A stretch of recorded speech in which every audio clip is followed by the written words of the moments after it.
The story of Tarry Farm is fascinating. It is a story of family. It is a story of legacy. It involves slavery, freedom, and dignity during a time of many indignities for many Americans. It is a story of the United States. The beginning of Tarry Farm starts in 1832. What was to become Tarry Farm was part of the purchase of a 272-acre parcel of land. This land is in northwest Albemarle County, Virginia. It was known as Mormon's River, but in the early 20th century, the area became known as Whitehall. Whitehall is one of the most beautiful parts of Albemarle County, located in the northwest quadrant of the county. There are mountains and bubbling creeks, winding macadam roads, and dirt roads as well. Albemarle County is in central Virginia. It is known for wineries such as Wisdom Oak Vineyards, owned by an African-American family. Trump wine comes from Albemarle County as well. There are 3 vineyards within 2 miles of Tarry Farm: Whitehall Vineyards, Stinson Vineyards, and Grace Estate Winery. The county seat is in Charlottesville, and the geographical center of the county. It is the home of the University of Virginia and is the place that the Dave Matthews Band was born. Rob Lowe was born here too. Melissa Harris Perry lived here as a child. Dozens of movies and television personalities live here as well. Thomas Jefferson, the 3rd President of the United States and author of the Declaration of Independence, was born, lived, and died in Albemarle County. Shortly after Thomas Jefferson's death in 1826, the Bowen family purchased what was later to become Tarry Farm in 1832. The actual farmhouse was built in 1836. It was a plantation, not like Tara in Gone with the Wind. It was not a plantation like nearby Monticello, but it was a working plantation nonetheless, with slaves, a mansion, and slave quarters. In the 20th century, the farmhouse, as the mansion was called, was 83 years old when Massie Tarry purchased the property. It was 1919. What was once slave quarters was now known as the kitchen. Massie Tarry bought the property in 1919, a time of high racial tension in the United States. Albemarle County was no exception to the racism that was common in the United States. Massie Tarry was 33 when he bought the property. He had a wife named Susie and 7 children. It is unclear where he lived up to that time. It could have been in Mormon's River, perhaps nearby Buck Mountain, but he wanted a farm. He wanted a home. However, Massie was of mixed race. His father was white. His mother was of Negro and Indian heritage. However, he was of pale complexion and had blue eyes like his father. His hair was soft and wavy, and he looked white. He married Susie Slaughter on October 7, 1903, in Mount Olive Church. The church still stands today and has the same outhouses, one for men and the other for women, as it had when it was founded in 1867. During Massie and Susie's time in the church had a wood stove, similar to the ones that heated his home. Today, the church has an oil stove, which burns kerosene. Massie and Susie had 8 children. The first, Vassar, born within 10 months of the marriage in 1904. Then came Bluford, Curtis, Estelle, Waddell, Agnes, Lucy, and Rosalie. All would live to adulthood, have families of their own, except for Lucy, who died at age 3.5. But it was after 16 years of marriage before he would be able to buy the land that was to become Tarry Farm. His oldest child in April of 1919 was nearly 14. Rosalie, the baby, only not yet 3. There were just 7 children now, as Lucy had died nearly 2 years prior. In order for Massie to buy the farm, he would have to come up with the cash. He worked in West Virginia coal mines to come up with a down payment of $1,000. It cost $5,800 to buy the 63 acres of the original 272-acre tract of Bowen land that would become Tarry Farm. There would be installments of $600 annually for the next 8 years. But for the deal to go through, he would have to buy the property as a white man, and that is just what he did. The farm would stay in the family hands 50 years until June 6, 1969. It was sold 2 days short 3 years of his death, June 8, 1966. Tarry Farm was a magical place to a child. It was a working farm. There were chickens, hogs, cattle, horses, mules, trucks, tractors, and the various antiquities associated with American farming in the early 20th century. The family lived off the land. There was ample game, and typically game is what the large brood would have for dinner. For meat, anything from squirrel to deer to fish or fowl, the Tarrys would trap or shoot to eat it. Of course, there were always vegetables in the summer, and they would store walnuts in the winter. Like other farms in the area, they would harvest corn to take to the mill in Meckham's River, near a railroad trestle of the Chesapeake and Ohio Railway. It was a busy place at the time, as mills in rural America were centers of the community. They even made their own medicine. Grandpa Terry would take a cloth, soak it in turpentine, and swab his children's and grandchildren's throat to prevent colds, crop, and pneumonia. The children never got sick, probably out of their fear of taking the medicine as much as the prevention that it was supposed to give. Fear of the medicine kept them well, as they dared not cough or sneeze lest they get another dose of turpentine. Grandma Susie knew how to treat wounds with a poultice. It would be made of special clay and grass from the spring in front of the house. Some remedies included ash from the fire, herbs, and other ingredients. No one died from them. In fact, her children, except for Lucy, lived past the life expectancy of that time. Her grandchildren have as well. Maybe that is why he determined to keep them well. They made their soap from lye and hog fat. It was a ceremonial process done after hogs were killed in the fall and winter months. Iron kettles would stand before the kitchen where the mixture was made. Lye soap was as good as bleach for bright whites and good for colors and getting stains out too. But the manufacturer of it required attention, as lye burns and children could only be around the process when deemed mature enough to do so. Despite the fact the soap was made of lye, which can cause burns, the process of saponification with the hog fat made the soap mild and gentle to the skin, credited in keeping skin supple, soft, and youthful. Making of the soap was woman's work. It was backbreaking, but the Terry women were of frontier stock. They did what they had to do. Everything on the farm had a purpose. Dogs were used to warn off intruders and hunt game. Horses pulled plows. Cows were milked or eaten for beef. Chickens were kept in a coop and laid eggs that were eaten as well. In addition to working in the coal mine, Massie is rumored to have sold bootleg whiskey to help pay off the debt on his property. It is also rumored that his son Vassar did the same to build what would later become Terry Stone, located on Breakheart Pass just in front of Doyle's River. Vassar had one of the fastest cars in the county. This road is known as Brown's Gap Road today. Vassar and Bluford, taught by their fathers to be entrepreneurs, would later form a real estate company titled Ideal Realty. Vassar would have an office in Waynesboro, Virginia. James Fleming would operate the Charlottesville office. They were quite successful, selling real estate and renting residential properties. At his death in 1977, Vassar was a millionaire in Augusta County, Virginia.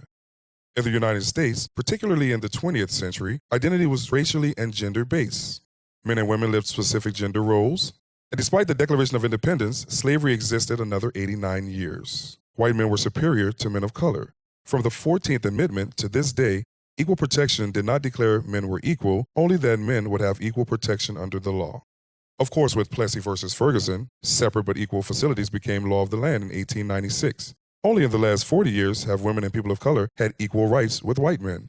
Over the years, Massie was colored, mulatto, white, and finally Negro in 1930, depending on whether you were looking at a census information or a marriage license. His wife Susie was the same, though by her appearance, one would generally not classify her as white, though on some documents she is listed as white. Life on the farm was not easy. There were chores to do and not a lot of money. But what seemed to be in high supply was love, discipline, and high expectations. Of course, love may have included a child getting a switching if he or she misbehaved. Usually an ice-cold look from Grandma Susie or Grandpa Massie would be discipline enough. Yet no one ever went hungry, and there was plenty to eat, at least when I was a child. This is the time I remember, the magical time of Terry Farm. Sunday dinners and Christmas were main events. There were vegetables, homemade rolls, and fried chicken cooked by Ruth Banks in a cast iron skillet on the wood stove seasoned with just the right amount of spice and love. But all of the ladies could cook. They would have church homecoming dishes and would self-deprecate by stating how terrible cooks they were. Nothing could be further from the truth. I remember eating that pound cake, peach cobbler, sweet potato pie, macaroni salad, macaroni and cheese, fried chicken, and on and on and on. Letting Mrs. Douglas, my mother Agnes, my Aunt Ruth, and whoever else champion what good cooks the other was and how bad they were personally. That was love. When my mother was a little girl, she remembered lots of things. Her memories go back to the Great Depression and the World War II years. She remembers ration stamps for everything from flour to gasoline to support the American war effort. During this time, a school teacher rented a room at Terry Farm when they were children, and the boys, Roy and Matthew, would peep through the owl-eye keyhole and watch her dress and, well, undress. Boys will be boys. And of course, when it was found out, they got the switching of their lives. They never did it again, and the school teacher kept the key inside the lock the rest of the year. Now that was some of that discipline and tough love. Another Depression-era story is the one about the ghost. Sometimes only my mom would hear it. Other times it would be Roy, also called Tommy. It would be a thump, thump, thump, in the wall near the steps in an alcove. From time to time, all four of them, sleeping in the same room, would hear the thump, thump, thump, and scream to the top of their lungs out of fear. They would settle down once Grandma threatened to beat all of them with whatever was available. And in the middle of the night, it would not be a switch. There are lots of other implements in the house that would serve the same purpose, if no more than a shoe. The children would be quiet. The ghost stopped making noise too, because if Grandpa got involved, there would be a beating. To me, the area of the ghost was also off limits because I was a child. Besides, I was afraid of ghosts. Why risk a beating over something I was afraid of anyway? I did dumb things, but I was not stupid. As a teenager, I asked her what she meant by the sound thump, thump, thump that the ghost made. Was it like knocking on a door? Like knock knock? Who's there? Did he rattle chains like in the Scooby-Doo cartoons? No, she said. It was like a person being held down but trying to get up. My mother does not lie, drank coffee only once in her life, and has never smoked a cigarette or drank alcohol. She was sober and as serious and immediate as a heart attack, yet casual and calm as she spoke these words. What makes this story so interesting is the fact in 1970, the year after the house was sold and the new owner did renovation of the house and found the remains of a human skull in the root cellar.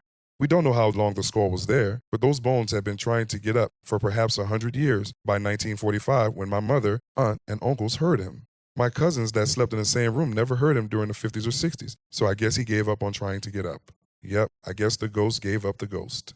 In 1955, there was an attempted robbery in a Terry store. This photo was taken the day after the robbery attempt. Massie was shot and carried fragments of the bullet in his shoulder to his death 11 years later. The women of the family took care of him while he recuperated from his injuries. One thing about the family is the value of education. It was not only expected that you do your best, but that you be the very best.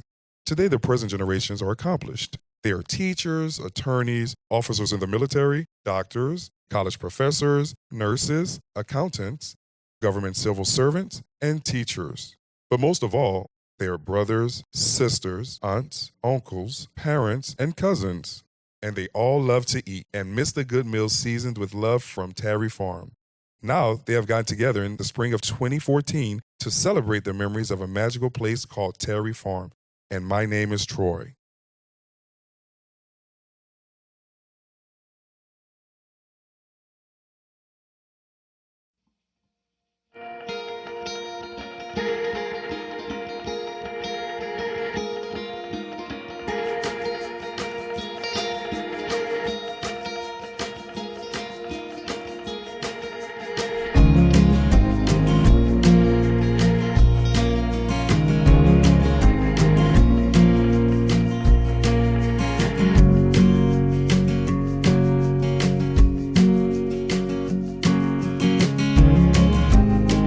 We're going to go inside Terry Farm now.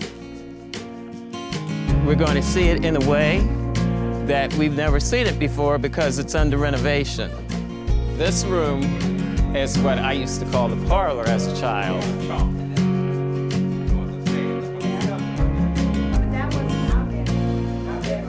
Oh, it's been many years,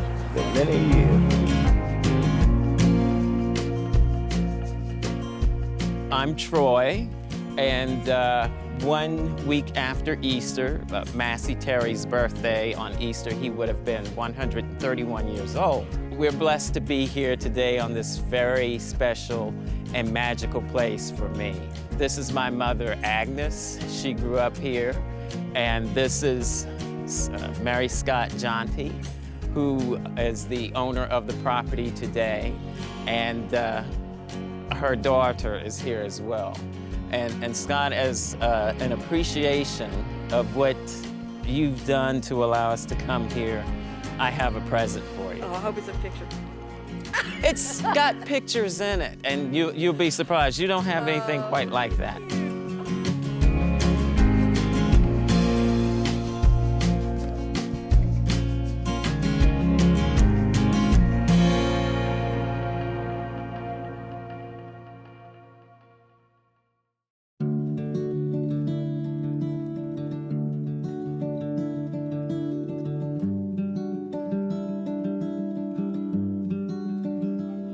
Sit up there and tell us forbid us to pick any of them. Do you remember? Yes. Because they were huge. They were huge. And actually, My brother Tommy and my brother Matthew, we used to play under there. And before it was remodeled, it was just open. I used to hang little rags on for the curtains and make mud cakes. And we pretend we were eating them, but we really didn't eat them. But had a lot of fun doing it. And we used to call the snake trees. we call it the snake tree. But that tree, the biggest, ugliest, nastiest snakes used to live in that tree. And one day, one dropped out of the tree, and Grandpa, who couldn't hear good, he heard it. And he came down here with a stick and cane. He just went. I remember when her grandfather died, he fell it down on the back porch, and I came up here. Came up here and I heard I had a 57 Ford staying over there. And I was taking them curves, right fast. Today is special because I lived 10 years here as a little girl. And we were living in Washington, D.C. My great-grandfather, Terry, he called and asked my dad and mom to come back home and help him with the farm. So this is where I grew up, and I have a lot of fond memories here. We had everything you could think of. Blackberries, strawberries, walnuts, hazelnuts. We had fish. We had a little pond there, a little creek that we could play in. And it's nostalgic. And then I bought my daughter, who's never been here. She came by. So this is wonderful for me. It's very touching too.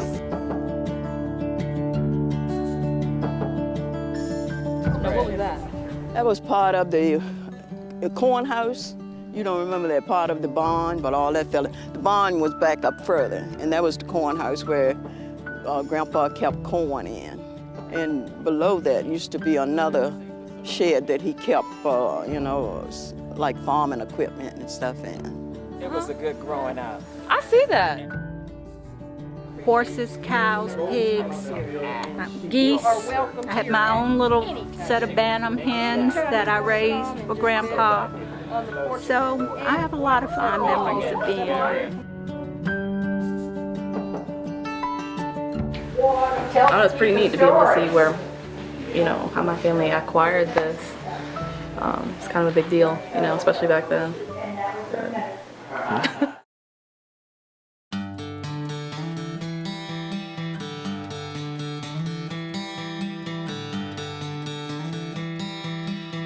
Grandpa had a bell? Bell right here with a cord on it. And he would call us to get up to go to school or whatever. And if he didn't hear us, our feet hitting the floor, he would ring this bell, and you had to jump out of bed because it scared you to death. Right here, that he would pull to wake us up.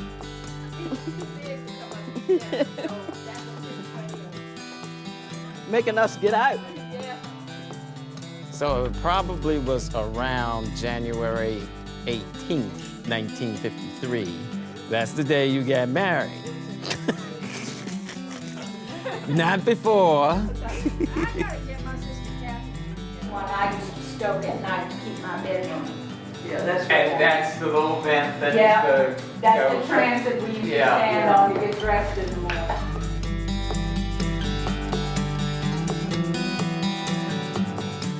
And I guess that historically was always a children's room because, Ma, this was your bedroom, didn't you? And No, this was Pookie's bedroom, Ruth and Tommy's bedroom. where did you sleep when you grew up here? I slept with Grandma. Oh, okay.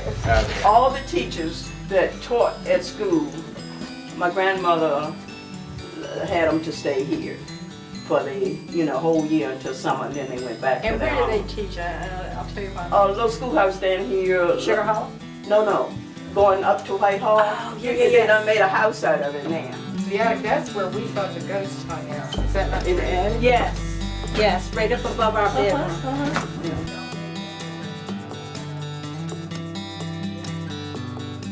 I remember this bench too. We had other handmade wooden benches that we used as seats at meal times. But this was always out here. I do remember that. As I see things, it brings back the memory.